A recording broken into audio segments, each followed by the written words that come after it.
குருவே சரணம். ஒரு சிலர் இருப்பாங்க, நம்ம எத பண்ணாலும் நம்மள கிரிட்டிசைஸ் பண்ணிட்டுருப்பாங்க. நீங்க எத பண்ணுங்க நம்மள கிரிட்டிசைஸ் பண்ணுவாங்க. அப்ப அந்த மாரி ஆட்கள நம்ம எப்படி டீல் பண்றது? அவங்கள நம்ம ஜட்ஜும் பண்ணக்கூடாது. அவங்கள நம்ம பாசிட்டிவா ஹேண்டில் பண்ணணும். அப்படின்னா, நீங்க எதுவுமே பண்ண தேவையில்ல. உங்களுக்கு கண் முன்னாடி இருக்க கடமைய கரெக்ட்டா செஞ்சுட்டு, நீங்க அன்பா இருந்து, நீங்க உங்க அ அ வந்து சிரிச்ச முகத்தோட, உங்க பாட்டுக்கு நீங்க உங்க வேலைய செஞ்சுட்டு இருந்தா போதும். அப்ப நீங்க என்ன ஆயிடுவீங்க அப்படின்னா, நீங்க வந்து டோட்டலாவே ஒரு மிரர் மாரி ஆயிடுவீங்க.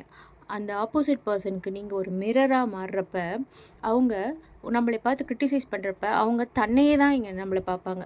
அவங்க எவ்வளோ நாளைக்கு இப்படி தன்னையே பார்த்து பார்த்து ஒருத்தர திட்டிக்க முடியும்? அப்ப அவங்களுக்குள்ள சேஞ்சஸ் ஏற்படும். இந்த வாசியோக பயிற்சிங்கிறது நமக்கு தான். அப்ப நாம தான் மாறணும். நம்ம அடுத்தவங்கள மாறுவாங்கன்னு எக்ஸ்பெக்ட் பண்ணவே கூடாது. நம்ம மாற்றம் நாம மாற மாற, நம்மள சுத்தி இருக்கவங்க கிட்ட கண்டிப்பா மாற்றங்கள் ஏற்படும். நமக்கு ஃபேவரபிளான மாற்றங்களே ஏற்படும். நன்றி.